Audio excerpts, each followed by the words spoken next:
नमस्कार दोस्तों। आज आपको मैं कहानी सुनाने जा रहा हूँ।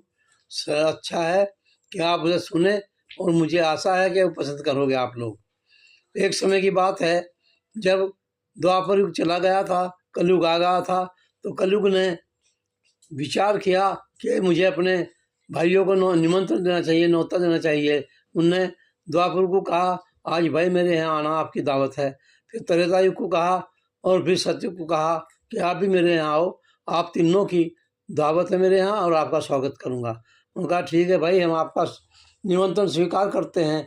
और शाम के समय तीनों आ गए। तो कलयुग ने कहा, आ गए आप लोगों का खा, कैसा है, अभी थोड़ा भोजन में समय है।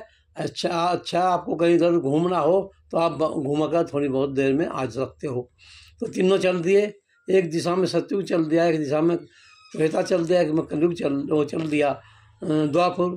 तो तीनों तीन रास्ते पर चले गए। जब से पहले देखता है सतयुग के जैसे ही वो जा रहा था तो उसे एक रास्ते में गाय मिली और गाय ने तभी एक बच्चा को जन्म दिया। बच्चा को जन्म दिया तो सतयुग देख रहा था, यार बच्चा ने जन्म लिया है और गाय भी बहुत अच्छी है। गाय जैसे ही बच्चा थोड़ी देर में खड़ी होगी तो वो गाय उसके नीचे चूंघने लगी, दूध पीने लगी। यह देखकर कलयुग को सतयुग को बड़ा ताज्जुब हुआ, यार ये क्या है, दूध तो पीना चाहिए गाय माता का, बच्चा के नीचे गाय ही चूंघ रही है, ये क्या है, ये तो बड़ा अजीबोगरीब हादसा है। सतयुग ने विचार किया, चलो इसके विषय में कलयुग से बात करेंगे। त्रेता युग गया जैसे ही तो देखा एक खेत में बहुत अच्छी फसल खड़ी थी और खेत के मालिक ने उसके चारों तरफ सुरक्षा के लिए कोई नुकसान ना कर दे पशु आकर उसकी तार बार कर रखी थी और फसल तैयार थी। वो पक्का बहुत तैयार थी, ऐसा लग रहा था फसल कई दिनों से तैयार है। लेकिन त्रेता ने कहा, यार कैसा किसान है, फसल तैयार है, कूटने को तो हो गई और बाली नीचे गिर रही हैं, उसे काट लेना चाहिए। लेकिन तभी देखता क्या है, का आश्चर्य हुआ कि तो वो जो बहुत अच्छी फसल खड़ी हुई थी, पकी हुई तैयार, बाढ़ ने उस सारी फसल को खा लिया। उन्होंने कहा, भाई क्या कमाल है, अरे खेत मालिक ने तो इससे सुरक्षा के लिए किया था कि कोई नुकसान ना करे, और ये जो है ये तो रक्षा की बख्शा हो गई। त्रेता युग बड़ा आश्चर्य में रहा। चलो भाई पूछेंगे जिसका शासन आएगा। आगे द्वापर गया तो द्वापर जैसे ही गया देखता क्या है कि एक जगह 4 कुएं और 5 कुएं थे। 4 कुएं उसके चारों तरफ थे और 5 का बीच में था, और बीच के कुएं से पानी निकल कर चारों कुओं में जा रहा था। कुछ ही देर में वो चारों कुएं ऊपर तक लबरेज हो गए, भर गए, और वो कुआं 5वां खाली हो गया। तभी वो चारों कुआं का पानी उसमें जाने लगा 5 कुएं में, और वो गिरते रहे। लेकिन कुछ ही देर में वो चारों कुएं खाली हो गए और वो 5 कुएं का तलैटी भी नहीं भरी। ये देखकर द्वापर को बड़ा आश्चर्य हुआ, अरे भाई चारों कुओं को एक ने भर दिया और चारों पे एक कुआं नहीं भरा गया, ये तो बड़े आश्चर्य की बात है। चलिए आज इस पे विचार किया जाएगा, कलयुग से पूछूँगा। चलो ये बात करते करते तीनों आ गए कलयुग के पास और उसके वो मेहमान खाने में बैठ गए, और कलयुग ने उनके लिए आसन बिछा दिए और उससे कहा, आप आसनों पर विराजमान हो जाओ, भोजन तैयार है, मैं लगवाता हूँ। उन्होंने भोजन लगवाया, बड़े प्रेम से तीनों को खिलाया। उन्होंने कहा, प्रसन्न हो गया, भोजन कैसा था, कि बहुत अच्छा जी, उत्तम भोजन था भाई, और आपने बड़ा सम्मान किया हमारा, लेकिन हमारे मन में कुछ प्रश्न है, अगर आप कहे तो हम पूछें। उन्होंने कहा, कोई बात नहीं, आप अपने प्रश्नों को जरूर मुझसे पूछिए, मैं उसका जवाब दूंगा। उन्होंने कहा, धर्म ने कहा, यार मैं जैसे ही जंगल में जा रहा था, देखा एक गाय माता बड़ी सुंदर, बड़ी चुस्त दुरुस्त थी, हंसपुष्ट थी। उसने जब भी एक बच्चे को जन्म दिया, और बच्चा जैसे ही थोड़ी देर में खड़ी होएगी, गाय ने उसे चाटा सारे शरीर को, और वो जैसे ही चाटने लगी उसके शरीर को, थोड़ी देर में बच्चा आके नीचे ही गाय दूध पीने लगी।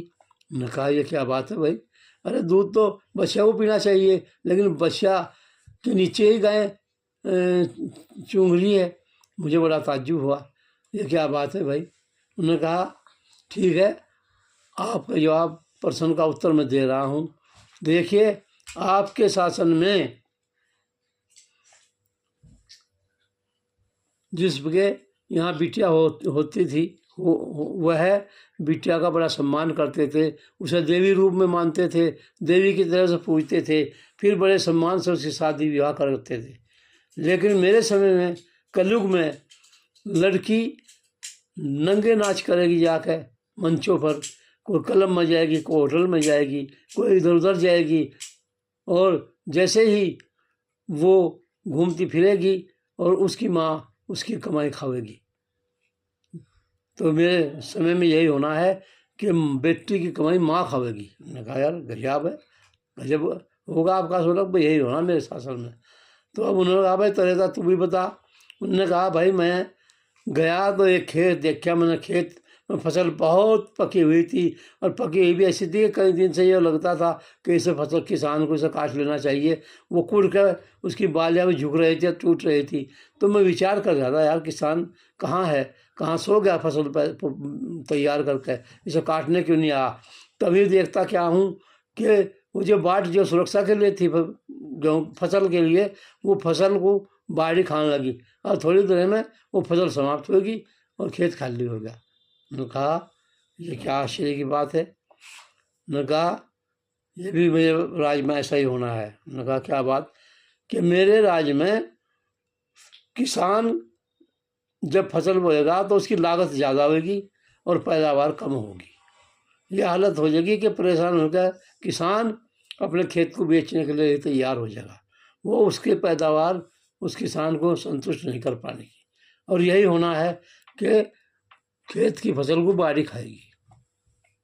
अब आप बताओ भाई द्वापुर आपने क्या देखा।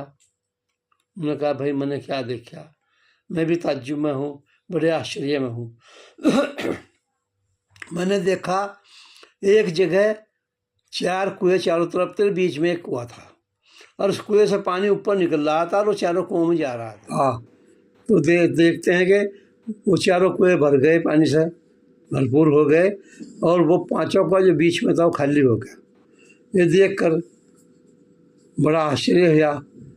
द्वापुर ने कहा अरे भाई ये क्या हो गया, चारों कुएं एक कुएं को नहीं भर पाए और एक कुएं ने चारों को भर दिया। तो कलयुग से कहा कि मैंने ये आश्चर्य देखा, मुझे बड़ा ताज्जुब हुआ, मैं बड़ा हैरान हूँ कि क्या होगा, क्या होने जा रहा है। कलयुग ने कहा कोई बात नहीं, ऐसा ही होगा।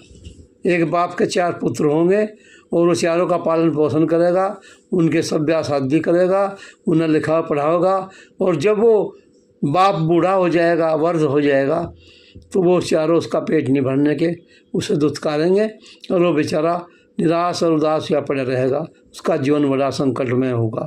जबकि ऐसा नहीं होना चाहिए था, उन्हें उसकी सेवा करनी चाहिए थी।